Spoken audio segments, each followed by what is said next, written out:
What's up, moto friends? We're back this week with this incredible 1967 Triumph T100C. Last week I introduced the project, we did some stuff to it, and actually got it running. If you missed that video, I'll put a link to it up here. But this week, we're going to be working on cleaning up these metal surfaces which just have a little too much oxidation on them.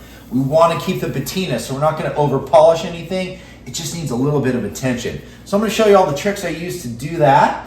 And I'm also waiting for those knobby tires to show up. So hopefully they do, because I really want to see this thing with some meaty tires on here. It is an off-road model after all. All right, let's get started. So we want to start out with the least abrasive, least invasive option. So in my case, that's the Windex from the kitchen and a semi-dirty microfiber cloth. Now, as long as I have this back, by the end of the day, my wife will never know.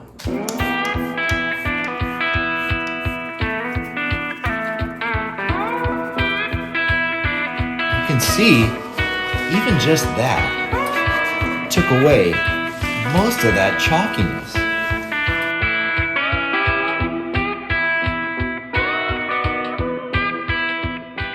And some of this stuff here, which we're really just cleaning at this point, is a little bit tougher. So I'm going to use a brass brush. We shouldn't have any problems with it scratching it, as long as we use a gentle hand here.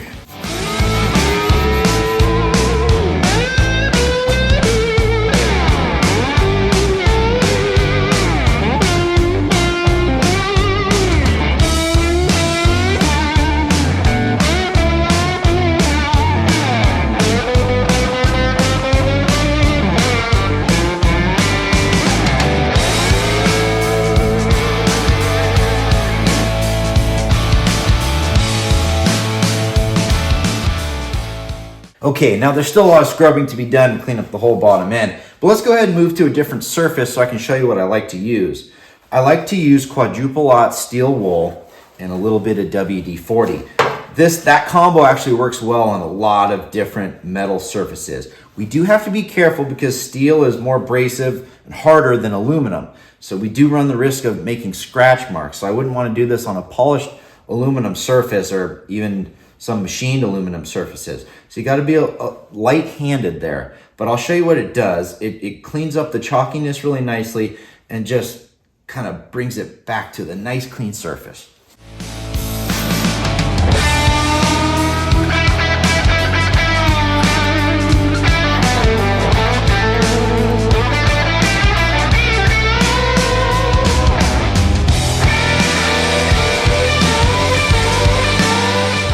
We can use the same combination to move over to these steel pipes.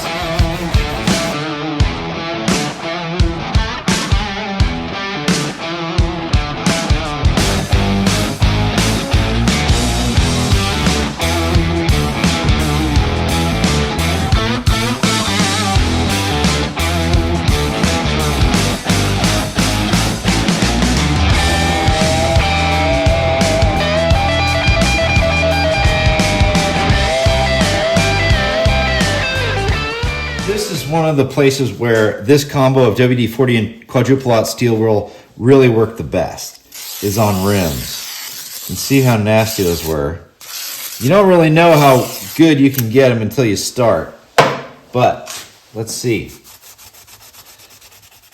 Oh, look at that. So you can see that a lot of that rust is just coming right off and revealing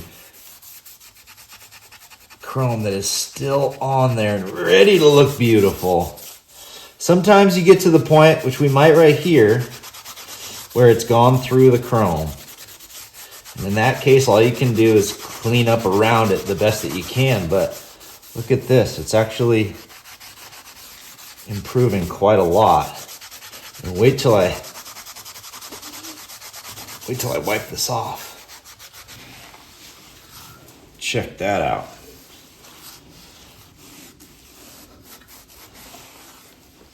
What a difference, right? While I'm here, I might as well show you how well we can get this rear shock looking.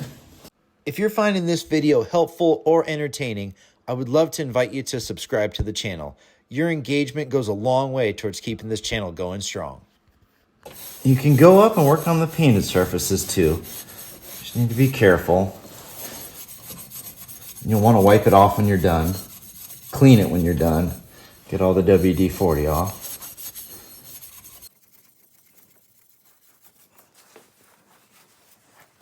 Much cleaner. Much cleaner. All right, so I've been scrubbing away on this thing, starting to look really good. But I think I just heard the mailman show up. So that might be our tires. Oh yeah, that looks like them.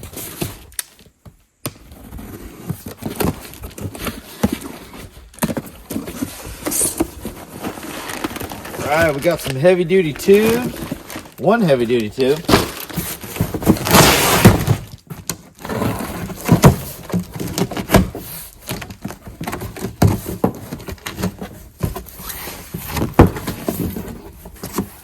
Oh yeah. Okay. This is kind of a go-to tire. I've run these on a few bikes. These are Shinko's. This is the SR241. Good, affordable tire. You know, I thought about getting new old stock Avons for this, but I really want this bike to be ridden.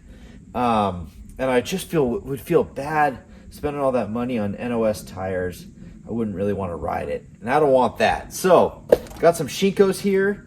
It's a little late today. I think we'll put these on tomorrow and keep the video going from there. All right, it's a beautiful new day, and I think it's time to put these beefy knobbies on here. What do you think? Let's do this.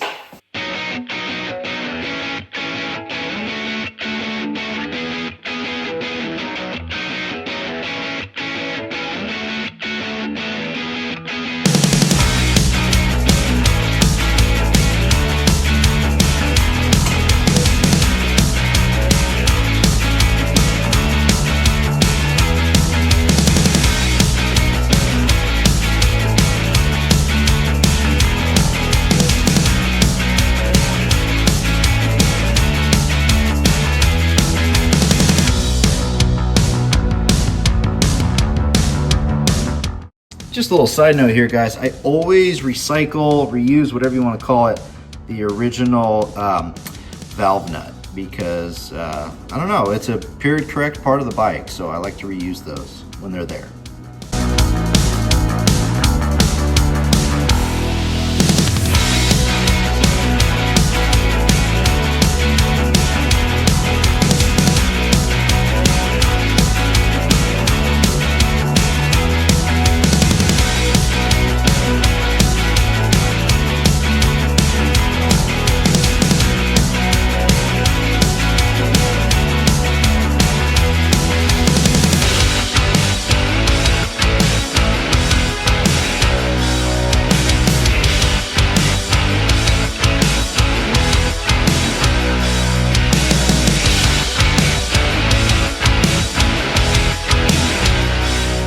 I didn't inflate the tire yet because it's pretty narrow going through the fender stays.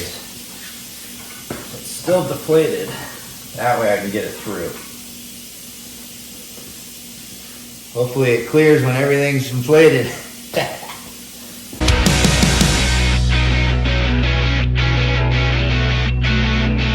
All right, moment of truth. Will it clear? Oh, that's a good sign. Oh yeah, that's great.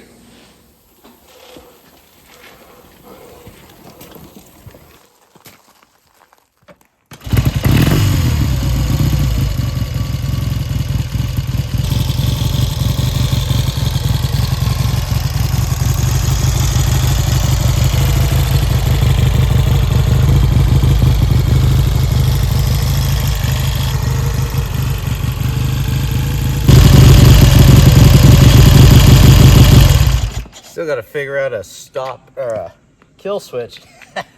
But hey, we got a running bike with fresh tires on it. That means we're one step closer to taking this thing out for a true shakedown run, which I'm planning to do next week if I can get my stuff together and finish up some electrical and some little stuff here and there. Still need to put some new rubbers on. I want to check the valve tappet clearances, just stuff like that, you know, the regular stuff. But anyway, thank you so much for joining this episode. Hopefully you can hang on one more week until we can ride this thing. Other than that, folks, have a wonderful week. Happy New Year. We'll see you next Saturday. Cheers. Thanks so much for watching that video. Be sure to tune in every Saturday morning for more fun and adventures. Check out the Bike and the Beer series, where we've gone over 30 motorcycles discussing the history and attributes, all while drinking a cold beer. We ride everything, and there's 2 strokes, there's 4 strokes, some really cool stuff. Follow along for some epic adventures in the High Sierra on all types of rare and incredible motorcycles.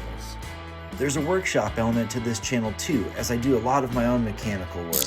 I'll share all the tips and tricks I've learned, show you all the tools I use to get it done, and there'll be some exciting new products to promote as well. So join in every Saturday morning, and don't forget to subscribe, like, and turn on notifications. Thanks.